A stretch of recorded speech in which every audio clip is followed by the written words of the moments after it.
देश में राजनीतिक हलचल एक बार फिर तेज हो गई है। संसद का मानसून सत्र शुरू होने से पहले उपराष्ट्रपति पद को लेकर मंथन और रणनीतियां जोर पकड़ चुकी हैं।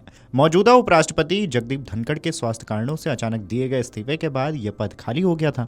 अब 9 सितंबर को होने वाले चुनाव में यह तय होगा कि संसद का दूसरा सर्वोच्च पद किसके पास जाएगा। राष्ट्रीय जनतांत्रिक गठबंधन एनडीए ने लंबे मंथन और समीक्षा के बाद आखिरकार अपने उम्मीदवार के रूप में सीपी राधाकृष्णन के नाम की घोषणा कर दी है। एनडीए की ओर से चुनाव की पूरी जिम्मेदारी रक्षा मंत्री राजनाथ सिंह को सौंपी गई है। वे विपक्षी दलों से संपर्क साधकर समर्थन जुटाने की कोशिश करेंगे। वहीं केंद्रीय मंत्री किरेन रिजिजू को चुनाव एजेंट बनाया गया है। सूत्रों के मुताबिक राजनाथ सिंह ने विपक्ष के नेता और कांग्रेस अध्यक्ष मल्लिकार्जुन खड़गे को फोन कर राधाकृष्णन के पक्ष में समर्थन मांगा है। यह संकेत देता है कि एनडीए इस चुनाव को महज औपचारिकता नहीं मान रहा है, बल्कि विपक्षी दलों को साथ लेकर व्यापक समर्थन हासिल करना चाहता है। भारतीय जनता पार्टी के राष्ट्रीय अध्यक्ष जेपी नड्डा ने आधिकारिक तौर पर घोषणा की है कि झारखंड के पूर्व राज्यपाल और मौजूदा महाराष्ट्र के राज्यपाल सीपी राधाकृष्णन एनडीए की ओर से उपराष्ट्रपति पद के उम्मीदवार होंगे। भाजपा नेतृत्व ने उनके प्रशासनिक अनुभव, संगठनात्मक पृष्ठभूमि और दक्षिण भारत से आने वाली राजनीतिक पहचान को देखते हुए उन्हें यह जिम्मेदारी दी है। झारखंड के पूर्व राज्यपाल सीपी राधाकृष्णन एनडीए के उपराष्ट्रपति पद के प्रत्याशी होंगे। भाजपा के राष्ट्रीय अध्यक्ष जेपी नड्डा ने इसकी आधिकारिक घोषणा की है।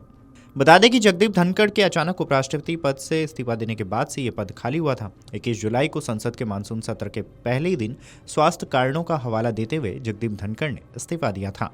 उनकी सक्रिय राजनीतिक यात्रा 1974 में शुरू हुई, जब वे भारतीय जनसंघ की राज्य कार्यकारिणी में शामिल हुए। 1996 में उन्हें तमिलनाडु भाजपा का सचिव बनाया गया। इसके बाद उनका कद लगातार बढ़ता गया। 1998 और 1999 में वे कोयम्बटूर से लोकसभा सांसद चुने गए। संसद में उन्होंने उद्योग, व्यापार, समाज से जुड़े मुद्दों को मजबूती से उठाया है। 2004 से 7 तक वे तमिलनाडु भाजपा के अध्यक्ष भी रहे हैं और संगठन को खड़ा करने में अहम योगदान दिया है। राधाकृष्णन के पास लंबे समय का प्रशासनिक अनुभव भी है। वे झारखंड और तेलंगाना जैसे राज्यों के राज्यपाल रह चुके हैं। साथ ही पुडुचेरी के उपराज्यपाल का दायित्व भी संभाल चुके हैं। फिलहाल वे महाराष्ट्र के 21वें राज्यपाल के पद पर कार्यरत हैं। इस भूमिका में उन्हें राजनीतिक दलों और राज्य सरकारों के बीच संवाद की कड़ी के रूप में काम किया है। मौजूदा समय में महाराष्ट्र के 21वें राज्यपाल, झारखंड के साथ साथ तेलंगाना के राज्यपाल का भी उन्होंने पद संभाला है। ऐसे में आपके मन में सवाल होगा कि एनडीए ने राधाकृष्णन को किन कारणों से चुना है। तो आपको बता दें कि उनके पास संगठनात्मक और प्रशासनिक दोनों ही क्षेत्रों का लंबा अनुभव है। तमिलनाडु से आने के कारण भाजपा उन्हें दक्षिण भारत में अपने राजनीतिक विस्तार का प्रतीक बनाना चाहती है। आरएसएस पृष्ठभूमि के कारण उन्हें पार्टी के मूल विचार से जुड़ा हुआ माना जाता है। कई राज्यों में राज्यपाल रहने के नाते उनकी छवि संतुलित और प्रशासनिक रूप से सक्षम नेता की रही है। ऐसे में एनडीए का दांव बेहद सटीक और तेज माना जा रहा है। भारत का उपराष्ट्रपति राज्यसभा का सभापति होता है। वह उच्च सदन की कार्यवाही को संचालित करता है और जरूरत पड़ने पर निर्णायक भूमिका भी निभाता है। इसलिए उपराष्ट्रपति का पद केवल औपचारिक नहीं, बल्कि संसदीय लोकतंत्र में बेहद अहम माना जाता है।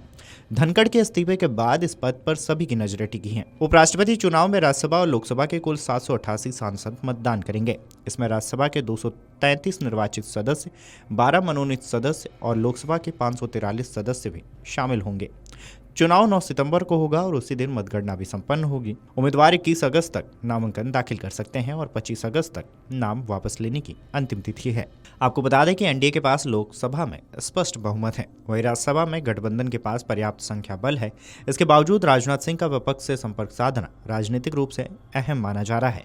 भाजपा चाहती है कि उपराष्ट्रपति का चुनाव सर्वसहमति से हो और विपक्ष भी इसमें सहयोग करें।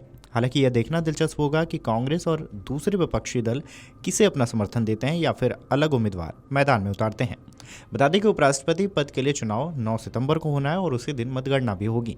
नामांकन दाखिल करने की अंतिम तिथि 21 अगस्त है, जबकि उम्मीदवार 25 अगस्त तक अपना नामांकन वापस ले सकते हैं।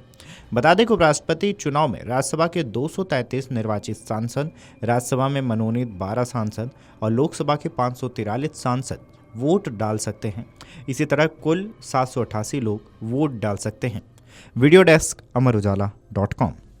अगर आप ये वीडियो YouTube पर देख रहे हैं तो हमारे चैनल को सब्सक्राइब कर बेल आइकन दबाएं और Facebook पर देख रहे हैं तो हमारे पेज को लाइक करें।